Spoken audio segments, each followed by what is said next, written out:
bienvenue sur ma chaîne. Le royaume de la science-fiction, n'oubliez pas de liker et de vous abonner à la chaîne. Le vent à l'extérieur hurlait comme une divinité mécanique ivre avec un mal de gorge. Jelen regardait à travers le hublot fissuré de son abri, se demandant si la tempête finirait par démonter l'antenne qu'il avait improvisée avec un vieux canon de fusil, une boîte de soupe et un optimisme excessif. Les vents de Virex 9 étaient notoires pour leur impitoyabilité, et cette tempête en particulier projetait du sable avec la férocité d'une crise de colère d'un enfant féroce, irrationnelle et omniprésente. Il détourna son regard de la tourmente aveuglante et retourna à son foyer. Pas un vrai feu, bien sûr. L'oxygène était extrêmement précieux dans cet environnement, mais un noyau de chaleur, configuré pour émettre des teintes apaisantes d'orange et de bleu, fournissait une chaleur suffisante pour assurer la survie d'un corps humain. Jalen était assis en tailleur sur le sol métallique, sirotant une tasse d'une boisson prétendument à base de café synthétique, mais qui avait le goût de tissu bouilli. Il murmura à personne, leva sa tasse dans un faux toast, encore une belle journée au paradis. Lumière du soleil éclatante, sable chaud, et une exposition suffisante pour conférer une luminosité intérieure. Il avait été seul pendant des semaines. Le poste avancé auquel il avait été assigné pour surveiller The Theta F-14 était devenu silencieux après l'attaque initiale de l'ADN. Aucune communication de la part du commandement, aucun signal de sauvetage détecté. Simplement des impulsions statiques et fragmentées murmurant à travers l'éther. Il aurait dû partir des jours auparavant, mais le silence avait un air d'incomplétude. Semblable à une page cornée dans un livre, prête à l'instant avant qu'une transformation ne se produise. Par la suite, le capteur de mouvement émit un bip, faisant presque tomber la boisson synthétique de Jalen. Il regarda la notification clignotante sur son console de poignet activée par la suite. Une forme de vie inconnue se déplaçait doucement à proximité. « Génial », murmura-t-il. Soit les tempêtes de sable ont acquis la locomotion, soit je suis sur le point de rencontrer mon premier zombie extraterrestre. Il saisit son arme à plasma, plus carbonisée qu'exacte mais suffisante pour transmettre un message, et entra dans la chambre extérieure. Il ouvrit la porte à la volée, le vent le frappant violemment comme un X en colère. Le désert au-delà déchaîna des particules de bronze qui transpercèrent sa peau comme des insectes aiguisés. Là, elle gisait, étendue dans le sable comme une statue brisée, partiellement obscurcie par une armure carbonisée et du sang ressemblant à de l'encre ultraviolette. Sa silhouette était inconfondable. Sombre, imposante et anguleuse, ressemblant à une arme façonnée de l'os et de la détermination. Sa cuirasse était fracturée, et sa respiration était superficielle. Ses yeux étaient fermés. Jelen laissa tomber le pistolet et remarqua, au super, sa voix presque noyée par le vent. Un guerrier misérable est précisément ce dont mon week-end avait besoin. Néanmoins, il continua à avancer. Il était humain, et quelque chose en lui le poussait à empêcher quiconque, qu'il soit ennemi ou non, de mourir seul dans un trou désolé. Il s'accroupit, mit ses bras sous elle, et grogna. Les étoiles au-dessus participent-elles à la boisson? Nari entre dans la lumière, elle était corpulente.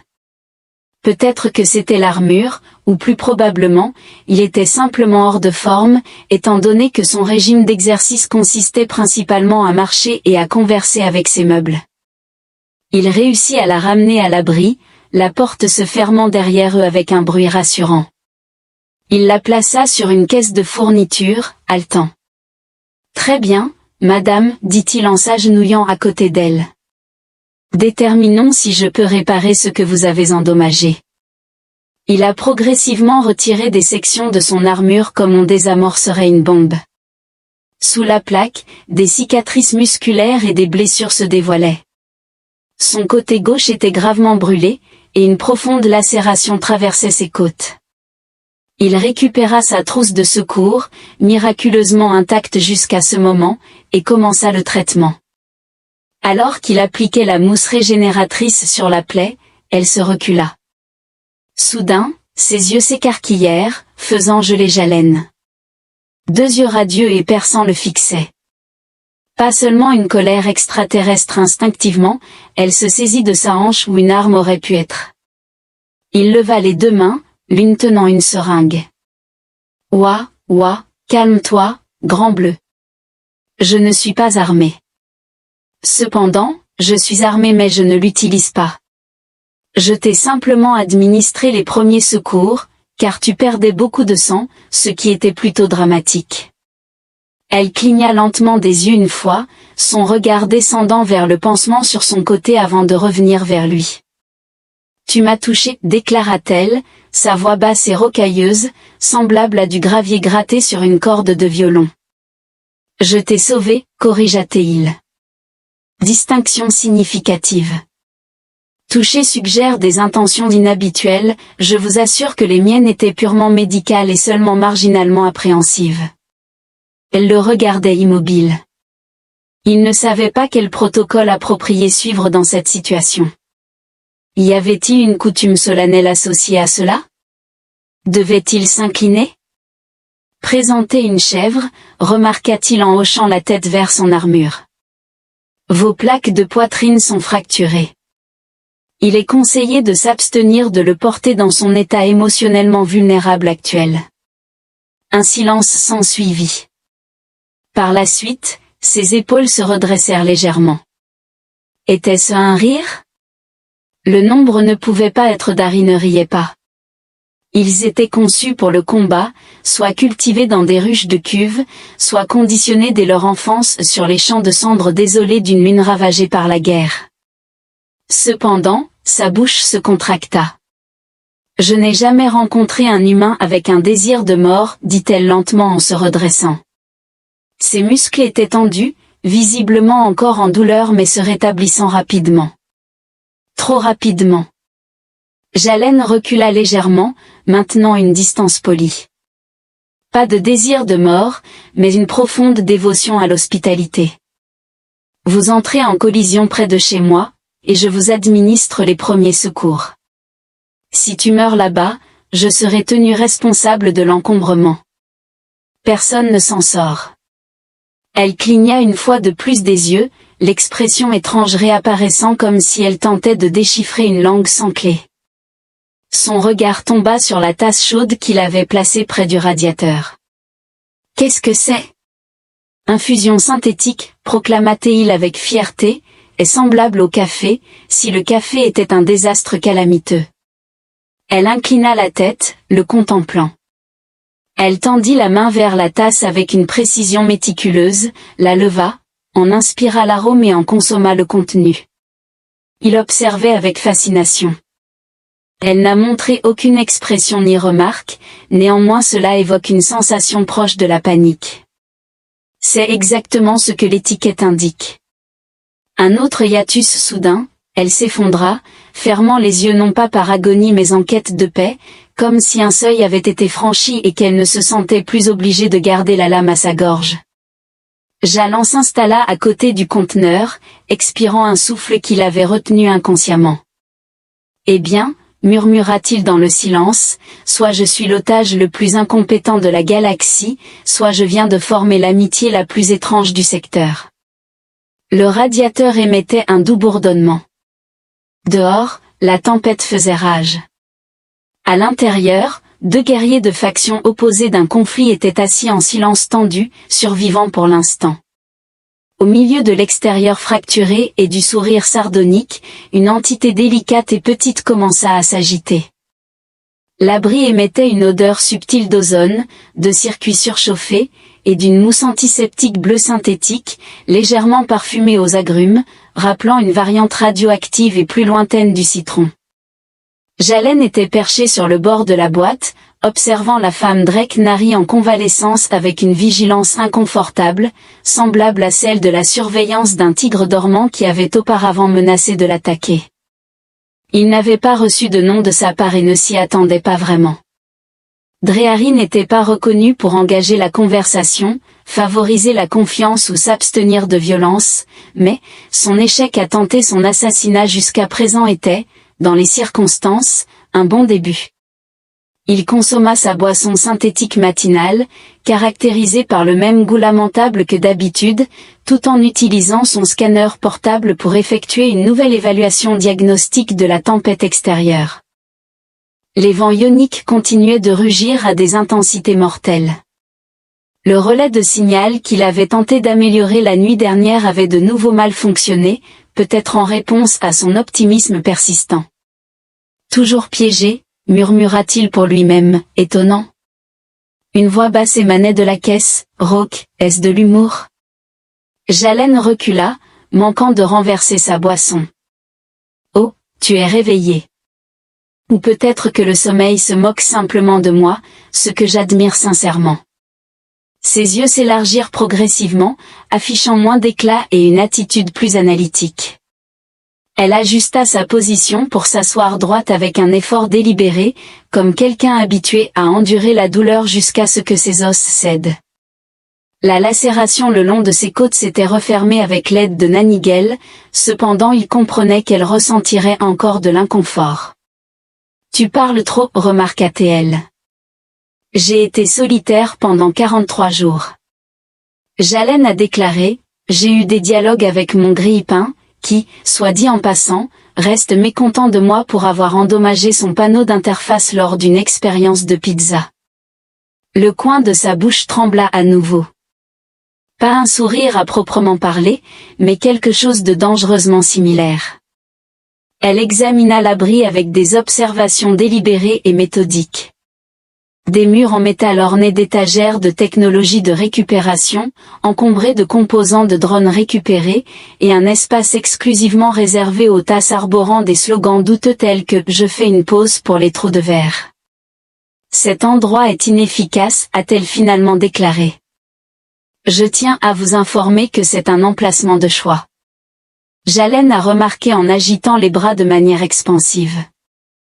L'environnement à température contrôlée et à gravité stable offre une vue pittoresque de la mort depuis chaque fenêtre. Habitation souterraine de luxe, elle cligna des yeux puis regarda le gobelet resté à côté d'elle. Ses doigts s'attardèrent brièvement dessus avant qu'elle ne le saisisse à nouveau. Une gorgée, la même expression vide que j'ai endurée, murmura-t-elle. Tu le consommes de ton plein gré. Jalen a déclaré en croisant les bras. Cela représente soit une avancée significative dans les relations entre humains et extraterrestres, soit la preuve d'une perte totale de discernement en matière de goût. Un silence prolongé s'ensuivit. Mon nom est Tibra. Il ajusta légèrement sa posture. Tibra, c'est indéniablement plus impressionnant que mes conjectures initiales, je pensais au commandant Fronce et à Lady Pantalon glaçant. Elle plissa les yeux. Il a rapidement déclaré qu'il resterait avec Tibra. Le vent à l'extérieur secoua à nouveau la structure. La tempête commençait à diminuer légèrement, cependant Jalen avait appris à ne pas se fier au tempérament de Virax 9. La planète présentait un arc-en-ciel pour ensuite vous frapper avec un éclair 2 secondes plus tard. Il demanda, essayant de paraître nonchalant, pourriez-vous expliquer ce qu'un spécialiste de la guerre navale directe comme vous faisait à moitié mort dans le sable, à 10 kilomètres du dernier lieu de bataille enregistré? Tivey le regarda immobile, en effet, c'est prématuré. Compris, il recula. Commençons-nous par une tâche plus simple? Couleur préférée, armement préféré, méthode préférée pour instiller la peur chez les adversaires uniquement avec un regard. Un autre moment s'écoula avant qu'elle ne déclare. Le site du crash était à 3 kilomètres au nord-est. Mon pod a été impacté pendant la descente. J'ai expulsé. Jalen cligna des yeux. Tu t'es éjecté au-dessus d'une zone de combat pendant une tempête de sable. Elle acquiesça sans théâtralisme. C'était la décision stratégique. Certainement, si vos stratégies impliquent de percuter une planète mortelle. Son regard s'intensifia, j'ai enduré. Il leva les mains. Je ne conteste pas, il est évident que vous êtes la présence redoutable dans cette pièce, tandis que je ne fais que rectifier les problèmes et exprimer fréquemment des griefs. Pour la première fois, ses épaules se détendirent quelque peu. Jalen observa que ses mains restaient posées près de sa taille. Une habitude probablement dérivée du port d'une arme de poing maintenant manquante, qu'il n'a pas révélée. La confiance ne s'est pas établie par le conflit. Au lieu de cela, il s'approcha du panneau de rangement, récupéra un plateau en métal usé, le tapota 2 fois et alluma le four de campagne. Une résonance subtile, le compartiment s'illuminait d'une douce lueur bleue.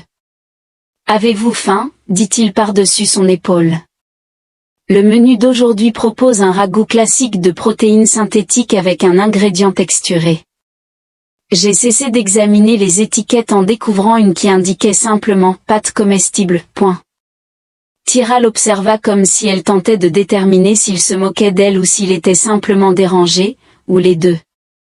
Il plaça le plat devant elle avec un sourire, en la mettant en garde, « Fais attention, il riposte si tu le regardes bizarrement. » Elle saisit la cuillère avec la crainte d'une personne recevant un instrument inconnu, mais elle consomma son repas lentement et prudemment, sans protester.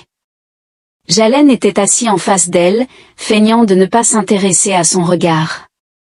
Le scénario était surréaliste, 2 individus, qui auraient dû être des adversaires, partageant maintenant une soupe synthétique dans un abri en tôle, entouré de kilomètres de sable toxique et de vent.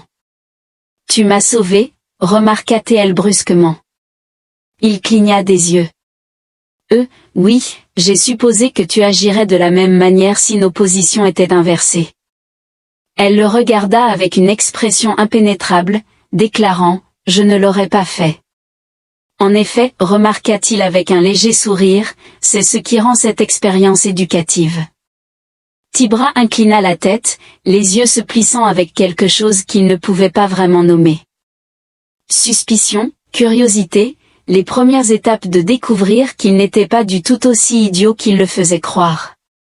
Dehors, la tempête commençait à se dissiper en un faible grondement. Jalen se leva et s'étira. On dirait que le temps va peut-être s'améliorer demain. Si c'est le cas, je monterai à l'ancienne tour de communication pour voir si je peux capter un bon signal. Repose-toi. Elle ne répondit pas, mais alors qu'il s'éloignait, il l'entendit murmurer derrière lui, « Tu es étrange. » Il sourit pour lui-même, ici, c'est pratiquement un compliment. Le vent avait cessé de hurler lorsque Jalen sortit de l'abri, une écharpe thermique attachée autour du cou et une tablette de données serrée contre sa poitrine. L'air restait chargé des vestiges de la tempête, le ciel d'un vert cuivré atténué, et le soleil était bas, apparemment fatigué par le tumulte. Chaque pas qu'il faisait s'enfonçait légèrement dans la fine poussière rouge, électrostatique et collante, rappelant du sable avec des problèmes d'abandon. Derrière lui, la porte de l'abri se ferma avec un sifflement. Un léger clic indiquait que Tivera était maintenant éveillée, bien que plus calme que la veille. Bien qu'elle n'ait pas été particulièrement loquace à ce moment-là, il y avait eu des changements subtils. Elle s'asseyait moins comme un ressort enroulé et plus comme un soldat fatigué. Son regard vers lui montrait une suspicion diminuée et un calcul accru. Il était assez certain qu'elle l'avait réévalué, passant d'une menace potentielle à une anomalie biologique déroutante. En atteignant les restes de l'ancienne tour de communication, il soupira et murmura « Tu ferais mieux de fonctionner cette fois », tout en tripotant le circuit exposé avec un multi-outil. La tour, autrefois un nœud de relais épuré pour les avant-postes planétaires, ressemblait maintenant à un squelette mécanique dépouillé par de nombreuses tempêtes. Il porta un coup décisif, produisant une étincelle. Et, c'est du progrès. Après 2 heures, 3 ampoules, et une confrontation presque fatale avec un relais de puissance fusionné qui a explosé dans un spectacle dramatique d'étincelles, suivi d'un cri indigne, il a réussi à faire ronronner le amplificateur de signal. L'ensemble de transmission s'est allumé, semblable à un vieil homme qui se réveille. Jalen sourit. Qui nécessite une formation formelle lorsqu'on est confronté à une panique et une animosité totale. Le signal était faible mais constant. Cela ne ferait pas appel à une flotte, mais peut-être que cela pourrait se réfléchir sur suffisamment de satellites pour atteindre une route de patrouille ou un balise d'écoute. Il l'a configuré pour qu'il boucle, l'a codé avec un statut de priorité, et a ajouté un message simple, avant-poste Theta 14, survivant présent un humain, un Drehari. État stable, en attente d'extraction. Il hésita, puis ajouta, aussi, s'il vous plaît, apportez de la meilleure nourriture. Sérieusement. À son retour, le vent se renforça encore une fois, non pas violemment, mais simplement. C'était suffisant pour transmettre le cri spectral des dunes lointaines, un son qui rendait un homme acutement conscient de son insignifiance dans l'immense étreinte inhospitalière de la galaxie. En revenant au refuge, il découvrit Tive assis par terre au milieu d'un amas d'affaires de Jalen, outils, composants, et même le grille-pain. Il s'arrêta dans l'embrasure de la porte. « Devrais-je m'inquiéter que tu construises une bombe ou que tu réorganises simplement ma vie ?» Elle leva les yeux, impassible. J'étais intrigué. Votre technologie est rudimentaire mais innovante. Merci, je suppose, répondit-il alors qu'elle lui présentait un appareil. Cette arme émet de la chaleur. Jalen observa, c'est un sèche-cheveux. Elle plissa les yeux, se demandant à quoi cela pouvait bien servir. Pour la fourrure humaine ? Elle resta sans cligner des yeux pendant une longue période. Il soupira, entra et s'assit en tailleur à côté d'elle. Avez-vous découvert quelque chose d'intéressant dans le tas de déchets ? Elle inclina la tête. Tes fichiers musicaux ? En effet, j'en ai écouté un intitulé Funky Nova Beats Volume 6. Jalen rougit. C'était pour peu importe. Tu as aimé ? Après une pause, il ajouta, c'était déroutant. Pourquoi la percussion ressemble-t-elle à une écoutille défectueuse ? On appelle ça du style, répondit-elle, lui lançant un regard qui aurait pu stériliser une petite planète. Votre culture est chaotique. Ouais, dit-il en souriant, mais nous sommes assez doués pour feindre l'intention. Elle regarda la pile et, très lentement, se dirigea vers un petit objet qu'il n'avait pas vu depuis des années, un cube holographique miniature, rayé et scintillant au bord. Elle le tapota, et une image granuleuse et vacillante apparut d'un. Jalen se tenait bras dessus bras dessous avec deux individus, l'un partageant des traits similaires et l'autre possédant une jambe prothétique, leur rire capturé dans un moment d'immobilité. Ils étaient placés devant un croiseur délabré, caractérisé par la graisse et les sourires, incarnant un optimisme naïf. Tivera observait attentivement. « Ils étaient mon équipage, murmura-t-il. La vie de cargo impliquait des transports de marchandises, des réparations et des opérations de récupération sur des technologies obsolètes. Nous avons été pris dans une rafle des Drehari, et je me suis retrouvé séparé. Ils n'ont pas survécu. » Un silence prolongé s'ensuivit. Finalement, elle remarqua, « Tu trouves encore de la joie même face à la perte. » Il hocha la tête, en effet, c'est la clé. Tu dois rire, sinon, la galaxie te consume entièrement. Elle désactiva le cube et le lui rendit. Pendant un bref instant, leurs doigts se frôlèrent, et aucun des deux ne recula. Plus tard, après le dîner, qu'il avait audacieusement qualifié de pain protéiné et qu'elle avait qualifié de punition tactique, il s'était assis dans la douce lueur du radiateur. Le vent à l'extérieur s'était apaisé en doux murmures. Tivera s'appuya contre le mur, les bras croisés, les yeux à moitié fermés mais vigilants. « Pourquoi m'avez-vous aidé ?» demanda-t-elle. Il leva les yeux de l'étalonnage d'une clé à impulsion. Je vous ai informé que de l'aide était nécessaire. Cette réponse est inadéquate. Jalen posa la clé. Très bien. Désires-tu la vérité ? Elle hocha la tête une fois. Je t'ai aidé parce que quelqu'un doit initier le changement. Le premier a brisé le cycle. Le premier a rejeté la haine. Même si cela semble insensé. Même si cela entraîne des dommages personnels. Elle resta silencieuse pendant une longue période avant de déclarer doucement, ce n'est pas insensé.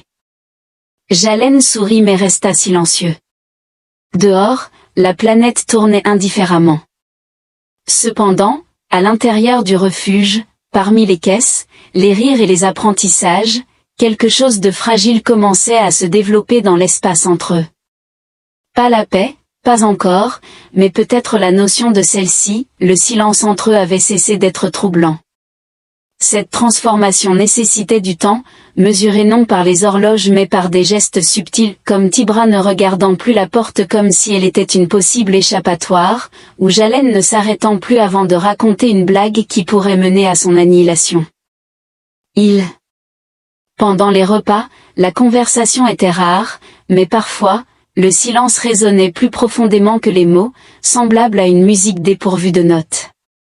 Ce soir-là, Jalen se positionna à l'arrière de l'abri, s'efforçant de recalibrer la cellule d'énergie d'un drone de reconnaissance défectueux. L'appareil émettait des étincelles avec véhémence à chaque contact, comme s'il était offensé par son toucher. Il grimaça, déclarant « D'accord, c'est la 3e fois que tu me choques, et je ne suis pas enclin à ce genre de relation. » De l'autre côté de la pièce, Tivera était assise en tailleur sur le banc de rangement, aiguisant une lame qui n'était pas présente 2 jours auparavant. « Tu es encore en train de parler à tes outils ?» demanda-t-elle sans lever les yeux. « Je dois vous informer que nous sommes en thérapie de couple. » Elle émit un bref reniflement, qui était silencieux, abrupt et presque imperceptible, mais Jalen le remarqua et sourit pour lui-même. Dehors, les premières étoiles commençaient à scintiller dans le ciel chargé de poussière de Virex 9, émergeant à travers la tempête qui se dissipait. Le panneau de toit du abri était maintenant partiellement ouvert, révélant une vue qui semblait comme si de l'argent fondu avait été versé sur du velours noir. Jalen s'allongea, appréciant la vue. Avez-vous déjà observé comment les étoiles semblent sereines de loin, mais de près, elles ne sont que chaos et feu? Tira lui lança un regard oblique. C'est une métaphore, n'est-ce pas? Tout ce que j'exprime est une métaphore, même quand ce n'est pas le cas, répondit-il. Elle redirigea son attention vers la lame, bien que ses doigts hésitèrent. Je n'ai jamais considéré les étoiles de cette manière.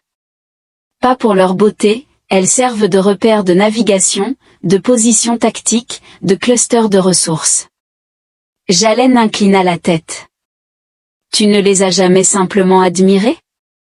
Il n'y a pas de temps pour admirer en temps de guerre. Peut-être que c'est là la véritable tragédie. Tibra resta silencieuse, cessant de tailler. Un léger bip interrompit le moment alors que le scanner de proximité de l'abri s'illuminait d'une pulsation rythmique subtile. Jalen était déjà aux consoles, analysant les données. Mouvement, murmura-t-il, à 300 mètres. Ça pourrait être de la faune. Cependant, Tivera était à ses côtés en quelques secondes, sa main flottant près de sa ceinture, contemplant la nécessité de dégainer une arme. Il ajusta l'affichage pour superposer une signature thermique, révélant un petit véhicule partiellement obscurci par le sable et les broussailles. Se déplaçant lentement à l'horizon, Jalen murmura. Attends, ce n'est pas un design Drehari et ce n'est pas non plus un standard de l'Alliance. On dirait un véhicule civil. Tibra plissa les yeux. Ça pourrait être un engin de récupérateur. Cette région a des récupérateurs illégaux. Jalen soupira, réalisant que des visiteurs étaient la dernière chose dont ils avaient besoin. Le rover s'approcha prudemment, ses lumières tamisées et son antenne frémissante. Jalen fixa son pistolet à sa ceinture latérale. Bien qu'il ne s'attendît pas à une fusillade, il ne rejetait pas la possibilité. Tivey s'approcha de la porte et s'arrêta. « Devrais-je me cacher ?» demanda-t-elle. Le ton neutre et sans honte le surprit. Il cligna des yeux. « Tu veux le faire ?» Sa mâchoire se crispa. « S'il me voit, il pourrait essayer de me tuer. » Jalen fronça les sourcils. « Eh bien, ce sont des imbéciles. » Elle haussait un sourcil. « Tu me protégerais de ton propre genre ?» Il la regarda intensément, observant son comportement marqué par des cicatrices, fière, enroulée comme une arme mais adoucie depuis son arrivée, et en dessous de tout cela, quelque chose qu'il ne pouvait pas encore articuler. Tibra, dit-il, sa voix ferme, quiconque entre ici avec hostilité apprendra deux choses, d'abord, que l'objectif est banal mais fervent, et je m'assure de ne pas abandonner mes compagnons. Elle le regarda et hocha légèrement la tête. La porte s'ouvrit en sifflant. Une silhouette mince et frêle émergea du rover, vêtue d'une combinaison de survie en lambeaux et brandissant un fusil à impulsion surchargé comme s'il s'agissait d'une dette. Il semblait humain, âgé, avec une peau endommagée par le soleil et des cheveux gris dans sa barbe, un œil cybernétique clignotant d'un bleu pâle. « Ouah !» s'exclama-t-il en voyant Jalen. « Je ne m'attendais pas à rencontrer quelqu'un de vivant ici. » « En effet, je rencontre souvent cela, répondit Jalen en descendant d'un geste. « Vous n'êtes pas un fouilleur de guerre, n'est-ce pas? Ma semaine a été ardue, et mes réserves de sarcasme sont gravement épuisées. » L'homme a ri. « Non, je m'appelle Corin. J'intercepte les signaux de détresse et je pensais que celui-ci pourrait être authentique. Cela dépend de la façon dont vous définissez authentique. Nous avons un abri, un drone endommagé et des provisions limitées, hésita-t-il. Une situation complexe. Le sourire de Corin s'estompa. Que veux-tu dire par complexe? Derrière Jalen, Tivera émergea dans la lumière, incitant Corin à lever rapidement son fusil à mi-hauteur. Le regard de Jalen croisa celui de Corin, transmettant une compréhension silencieuse et fragile. Elle est avec moi, affirma Jalen. Si cela pose un problème, vous pouvez faire demi-tour avec ce rover. Corin déplaça son attention entre Jalen et Tvor, réfléchissant. Finalement, il abaissa le fusil. La galaxie a déjà un excès d'individus qui tentent de se nuire les uns aux autres, je ne vais pas y contribuer. Jalen expira lentement, tandis que Tibra restait immobile, ses doigts se desserrant. Corin s'approcha, secouant la tête. Pour être franc, c'est la mission de sauvetage la plus étrange que j'ai jamais entreprise. Jalen sourit. Fais-moi confiance. Je n'ai pas encore vu le grille-pain. Plus tard, après un dîner commun et quelques dialogues tendus mais courtois, Corin se retira dans son rover pour la nuit, tandis que Tira se tenait silencieusement près de la porte. « Ça va ?» demanda Jalen. « Je ne vous comprends pas, » répondit-elle doucement. « Ni ton royaume. Tu plaisantes par peur. Tu accordes ta confiance sans justification. En effet, remarqua-t-il, c'est chaotique, mais parfois le chaos est nécessaire pour faire place au nouveau. » Elle le regarda intensément, puis déclara doucement, « Ce monde est cacophonique et étrange, mais peut-être pas entièrement nuisible. » Il sourit. C'est le compliment le plus aimable que quelqu'un ait jamais fait à propos de mes compétences culinaires. Ses yeux se plissèrent, ce n'était pas un compliment. Il rit, c'est acceptable, je l'accepterai quand même. Pour la première fois, non par obligation ou survie, mais par désir sincère, Tivey lui rendit son sourire. Le ciel était excessivement bleu, un azur troublantement parfait qui semblait déplacé sur Verex 9. Du ciel fit plisser les yeux de Jalen, se demandant si quelqu'un avait trop ajusté les paramètres de couleur de la réalité. Les nuages d'orage rouillés, l'horizon électriquement chargé et le bourdonnement incessant de la catastrophe imminente avaient disparu. À leur place, il y avait des vents clairs, une brise respirable, et le bourdonnement rythmique et faible d'une navette de la Fédération positionnée juste au-delà de la crête. Il se tenait à côté, les mains enfouies dans les poches de sa veste, observant l'équipage chargé des caisses, des kits médicaux et du matériel récupéré dans la soute. Corin s'appuyait contre le train d'atterrissage, mâchant quelque chose qui ressemblait à du chewing-gum synthétique et affichait l'attitude d'un individu ayant été témoin de toutes les bizarreries de la galaxie et en ayant peut-être provoqué une partie. Dans l'abri, Tibra continuait à rassembler son équipement restant, ou plus précisément, elle le contemplait comme s'il pouvait se réorganiser spontanément en une solution inattendue. Jalan expira, retira la cicatrice de son cou, et rentra à nouveau. Elle occupait la position qu'il avait anticipée, se tenant raide avec son casque à la main, son regard dirigé non pas vers lui mais vers le mur opposé. Le silence les enveloppait. Le moment présent était distinct, plus chaud mais aussi plus lourd. Ils s'attardèrent en silence sur des choses non dites. « Es-tu certaine de ne pas vouloir goûter cette infusion synthétique une dernière fois ?» demanda-t-il. « Vous pourriez en avoir envie en consommant à nouveau les rations de campagne de Drake Nari. » Elle lui jeta un coup d'œil oblique. « J'ai déjà mis ma vie en danger une fois. » Il sourit, bien que cela n'atteignît pas ses yeux. Ses doigts se resserrèrent autour du casque. « Votre peuple anticipe mon départ. Mon commandement exigera des explications. Je n'ai fourni aucun rapport, aucun signal.